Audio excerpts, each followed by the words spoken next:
Hello students, आज हम कक्षा 11वीं की पूरक पाठ्य पुस्तक वितान का पाठ आलो अंधारी का भाग 3 पढ़ने जा रहे हैं। इसमें हम बात कर रहे थे कि जो लेखिका है, जो काम करती है एक व्यक्ति के यहाँ, जो उसके मालिक है, जो उनसे जिसे वो तातूस कहती है, तातूस मतलब कि पिता कहती है, तो वो जब उसकी पढ़ाई लिखाई के बारे में पूछते हैं, उसको कुछ किताबें बंगाली की पढ़ते हुए देखते हुए, तो फिर उन्हें वो बताती है कि वो 6ठी-7वीं तक पढ़ी हुई है, लेकिन वो फिर भी अपनी शिक्षा पर कोई गर्व महसूस नहीं करती है, उसे निरर्थक मानती है। और इन्हीं बातों के आगे देखते हैं उन दोनों की क्या बातचीत होती है। अगले दिन में आए तो मुझे देखकर वे हंसने लगे। वैसे भी उनके चेहरे पर हर समय हंसी रहती थी। देखकर लगता था कि उनके मन में गुस्सा ही नहीं है। बोलते भी तो बहुत आहिस्ता आहिस्ता थे। उन्हें देखकर मुझे श्री राम कृष्ण याद आ जाते थे। मैं उनसे बातें करने लगती तो फिर वहाँ से उठने की मेरी इच्छा नहीं होती थी। मतलब बहुत ही एक मिलनसार और बहुत ही अच्छे व्यक्ति थे वे। और एक बार बातें शुरू नहीं हुई कि इधर उधर की न जाने कितनी बातें मुझे बताने लग जाते थे। मैं तातूस के पास खड़ी यही सब सोच रही थी कि हठात वह बोले, अच्छा बेबी, तुम्हें किसी लेखक का नाम याद है? मैंने उनकी ओर देख के हंसते हुए झट से कहा, हाँ कई तो है, जैसे रविन्द्रनाथ ठाकुर, काजी नजरुल इस्लाम, शरद चंद्र, सत्येंद्रनाथ, दत्त सुकुमार राय। मैंने इन लोगों के नाम लिए तो पता नहीं क्यों तातूस मेरे सिर पर हाथ रखकर मुझे आश्चर्य से देखकर ऐसे देखने लगे जैसे उन्हें विश्वास नहीं हो रहा हो। मुझे क्षण बाद बोले, तुम्हें लिखने पढ़ने का शौक है? मैंने कहा, शौक से भी क्या, लिखना पढ़ना तो अब क्या हो रहा है, मतलब अब मुझसे लिखना पढ़ना तो होगा नहीं। उन्होंने फिर कहा, होगा क्यों नहीं, मुझे को देखो, अभी तक पढ़ता हूँ। तुम्हें क्या पता नहीं मैंने इतनी किताबें क्यों रख छोड़ी है? मैं पढ़ सकता हूँ तो क्या तुम क्यों नहीं पढ़ सकती हो? तो उन्होंने फिर कहा, तुम जरा मेरे साथ ऊपर चलो। फिर वो तातूस उसे ऊपर लेकर जाते हैं। मुझे ऊपर ले जाकर उन्होंने अलमारी से एक किताब निकाली और कहा, बताओ तो ये क्या लिखा है? मैंने देखकर सोचा, पढ़ तो ठीक ही लूँगी।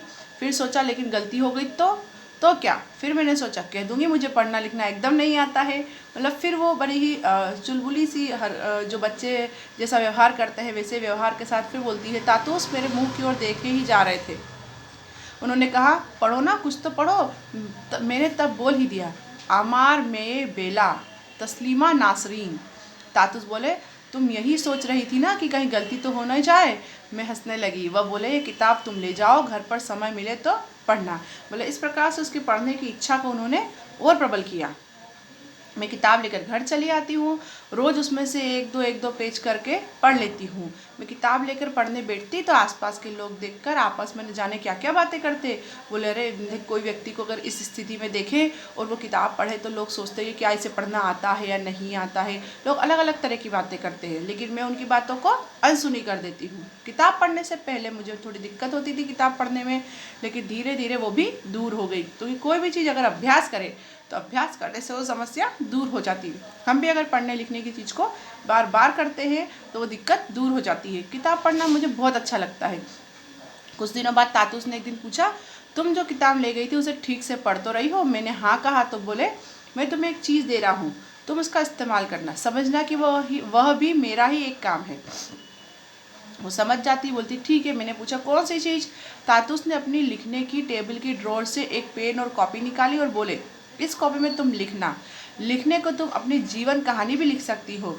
होश संभालने के बाद से अब तक की जितनी भी तुम्हें बातें याद आई है वो सब इस कॉपी में रोज़ थोड़ा थोड़ा लिखना।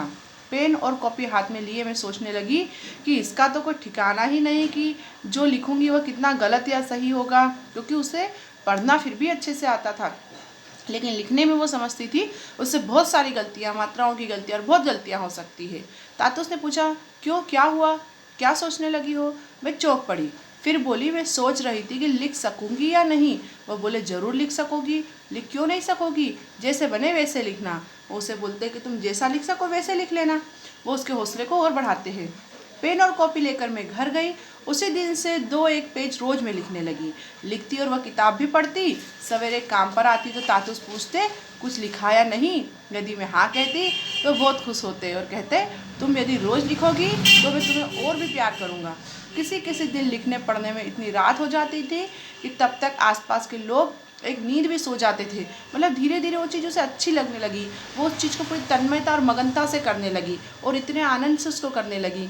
नींद टूटने पर वे देखते कि मैं जगी हुई हूँ तो सवेरे कोई ना कोई पूछ बैठता था, बताओ तो तुम इतना क्या लिखती पढ़ती हो। मैं कहती, ओह कुछ भी तो नहीं, मुझे उन लोगों की बातें अच्छी नहीं लगती थी, और फिर वहाँ के कुछ असुविधाएं भी थी, जिसके कारण मैं अपना भाड़े का घर छोड़ना चाहती थी। मतलब वो उस घर को अब बदलना चाहती थी। पहले भी घर बदल कर यहाँ आई थी, यहाँ का किराया सस्ता था इसलिए वो यहाँ आई थी, लेकिन अब उस घर को बदलना चाहती असुविधा के कारण। सब समय में यही सोचा करती थी कि उससे अच्छी जगह कहाँ मिल सकती है। वहाँ पानी की असुविधा थी, वहाँ बाथरूम की असुविधा थी, 4 घरों के बीच बाथरूम एक ही था। सवेरे कोई पेशाब के लिए उसमें घुसता तो दूसरा उसमें घुसने के लिए बाहर खड़ा रहता था। टट्टी के लिए बाहर जाना पड़ता था, लेकिन वहाँ भी चेन से कोई टट्टी नहीं कर सकता था, क्योंकि सुअर पीछे से आकर तंग करते थे। लड़के लड़कियाँ बड़े बूढ़े सभी हाथ में पानी की बोतल लेकर टट्टी के लिए बाहर जाते थे। अब वे वहाँ बोतल संभाले या सुअर को भगाए। मतलब ये इस प्रकार की एक समस्या जैसे ग्रामीण इलाकों में होती है, इससे भी ज़्यादा अव्यवस्थाएं वहाँ पर उसे हो रही थी। मुझे तो यह देख सुनकर बहुत खराब लगता है। लड़कियों को हाथ में बोतल लिए जाते मैंने इसके पहले कभी नहीं देखा था। तातूस ने मुझसे पहले ही पूछा था, तुम जहाँ रहती हो वहाँ कोई बाथरूम वाथरूम है कि नहीं। ऊपर एक बाथरूम है, तुम चाहो तो वहीं से नहा धोकर निपट कर जा सकती हो। उस दिन से मैं वहीं वह सब करने के बाद घर जाती थी। किसी किसी दिन घर पहुंचने में देर हो जाती तो मकान मालिक की स्त्री पूछने आ जाती थी कि इतनी देर क्यों हो गई तुम्हें। कभी कभी वह यह भी जानना चाहती थी कि मैं कहाँ गई थी। उसकी बात सुनकर मुझे बहुत गुस्सा आता था। मैं सोचती थी ये भी कोई बात हुई है, मैं सारा दिन काम पर रहूं लौटूं तो बेमतलब की बातें सुनने को मिले। मतलब जो व्यक्ति अपनी मेहनत से अपना काम करता है वो लोगों की ऐसी बेफिजूल बातें सुनना पसंद नहीं करता है। मैं क्या किसी की बांदी हूँ, मतलब किसी की नौकर या बंदी नहीं हूँ कि वह सब सुनना ही पड़ेगा। घर का भाड़ा देने में तो मैं नागा नहीं करती मतलब चूक नहीं करती, बिल्कुल समय पर भाड़ा देती है वो। तो फिर मेरे कहीं जाने से इन लोगों को इतना दर्द क्यों होता है, क्यों इतनी परेशानी होती है। और मैं जानती भी कब कब थी, जाती भी कब कब थी। समय ही कहाँ था मेरे पास। काम करके लौटती तो लिखने पढ़ने बैठ जाती। कभी कभी सविता से ज़रूर मिल के आती थी मैं, उसकी जो मित्र थी। वह एक पुरानी कोठी की सहेली थी, जहाँ वो दोनों पहले साथ में काम करती थी। उसके यहाँ से लौटने में कभी देर हो जाती तो सभी मुझे देखते जैसे कोई मैं अपराध करके आ रही हूँ, जैसे मैंने कोई गलती कर दी हो। बाजार हाट करने से भी जाना होता तो बूढ़ी मकान मालिक की स्त्री कहती, कहाँ जाती है रोज रोज, तेरा स्वामी है नहीं, तू तो अकेली ही है, मुझे इतना घूमने घामने की क्या दरकार। तो वह उसे टोका करती थी कि अकेली स्त्री समाज में अगर है तो उसे बाहर इतना ज़्यादा नहीं चाहिए। मैं सोचती मेरा स्वामी मेरे साथ नहीं है तो क्या मैं कहीं घूम फिर नहीं सकती हूँ। और फिर क्या उसका साथ में रहना भी तो रहने जैसा था, उसके साथ रहकर मुझे कोई शांति मिली थी क्या। उसके होते हुए भी पाड़े के लोगों की क्या क्या बातें, पाड़े मतलब जहाँ रहने की जगह है उनकी, वहाँ की बातें करती है वो, कि पाड़े के लोगों की क्या क्या बातें मैंने नहीं सुनी। जब उसी ने उन बातों को लेकर उनसे कभी कुछ नहीं कहा तो मैं आँख मुँह बंद किए चुप न रह जाती, क्या करती। तो वह इन सारी समस्याओं को, अपने पति स्वामी के साथ रहने वाली समस्याओं को याद करके दुखी होती है। और वो फिर सोचती है कि समाज में स्त्री का अकेले रहना भी दूभर है और पति के साथ रहे तो भी दूभर है। जब मेरे स्वामी के सामने वहाँ के लोगों के मुंह बंद नहीं होते थे तो यहाँ तो बच्चों को लेकर मैं अकेली थी, यहाँ तो वैसी बातें और भी सुननी पड़ती है मुझे। मैं काम पर आती जाती तो आसपास के लोग एक दूसरे को बताते कि इस लड़की का स्वामी यहाँ नहीं रहता, ये अकेले ही भाड़े के घर में बच्चों के साथ रहती है। दूसरे लोग यह सुनकर मुझसे छेड़खानी करना चाहते थे, मुझे परेशान करना चाहते थे, क्योंकि अगर अकेली स्त्री है, उसका पति नहीं है, तो लोग सोचते हैं जिस प्रकार से वो सार्वजनिक संपत्ति हो, इस प्रकार का समाज में उसके साथ व्यवहार किया जाता है, जो कि समाज के लिए बहुत ही अनुचित बात है। वे मुझसे बातें करने की चेष्टा करते, पानी पीने के बहाने मेरे घर आ जाते हैं। मैं अपने लड़के से उन्हें पानी पिलाने को कह के कोई बहाना बनाकर वहाँ से चली जाती हूँ। इसी तरह मैं जब बच्चों के साथ कहीं जा रही होती हूँ तो लोग ज़बरदस्ती न जाने कितनी तरह की बातें करते हैं, कितनी सीटियाँ बजाते हैं, कितने ताने मारते हैं, लेकिन मुझे उनका कोई फ़र्क नहीं पड़ता। मैं उनसे बचकर निकल जाती हूँ। तातूस के यहाँ जब पहुँचती वह बताते कि उनके किसी बंधु ने उनसे फिर मेरे पढ़ाई लिखाई के बारे में पूछा है, तो खुशी से वह मैं सब बातें भूल जाती थी जो मेरे रास्ते में मेरे साथ घटनाएं हुई है। तातूस के कुछ बंधु कोलकाता और दिल्ली में थे, जिन्हें वह मेरे पढ़ने लिखने के बारे में बताते रहते थे। वे लोग भी चिट्ठियाँ लिखकर या फ़ोन पर तातूस से मेरे संबंध में जब जब पूछते रहते थे, मतलब उसकी जानकारी लेते रहते थे।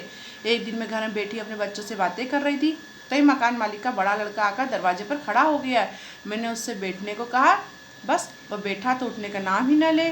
उसने बातें चालू की तो लगा कि कभी खत्म नहीं होंगी। उसकी बातें ऐसी थी कि जवाब देने में मुझे शर्म आ रही थी। मैं उससे वहाँ से चले जाने को भी नहीं कह पा रही थी और स्वयं भी बाहर नहीं जा सकती थी, क्योंकि वह दरवाजे पर ऐसे बैठा था कि उसकी बगल से निकला नहीं जा सकता था। मैं समझ रही थी कि वह क्या कहना चाह रहा है। ऐसे में उसकी बातों को मैं अनसुना कर सकती थी और क्या कर सकती थी। मैंने सोचा जब मेरा भला इसी में है कि इस घर को जल्दी से जल्दी छोड़ दूँ। इन सारी समस्याओं के चलते और अपनी नैतिकता को बचाए रखने के लिए वो उस घर को जल्दी से जल्दी छोड़ना चाहती थी। उसकी बातों से साफ हो गया था कि यदि मैं उसके कहने पर चलूँगी तब तो इस घर में रह पाऊँगी, नहीं तो मैं इस घर में नहीं रह सकती हूँ। मैंने सोचा यह क्या इतना सहज है, घर में कोई मर्द नहीं है तो क्या इसी से मुझे हर किसी की बात को मानना पड़ेगा। मैं कल ही कहीं और घर ढूंढ लूँगी। वो इस प्रकार से अपने जीवन में अनेकों संघर्ष से जूझती रहती है और अपने जीवन की नई शुरुआत करने के लिए उस स्थान को बदलना चाहती है, उस घर को बदलना चाहती है। अभी तक के पाठ में हमने ये सारी बातें पढ़ी कि किस प्रकार से बेबी अपने जीवन की समस्याओं से जूझ रही है, फिर भी हिम्मत हारे बिना वो अपने लेखन कार्य को बड़ी तन्मयता के साथ करती है और आगे उसके जीवन में क्या क्या परिवर्तन आते हैं ये सब इस पाठ के अगले भाग में पढ़ेंगे। धन्यवाद।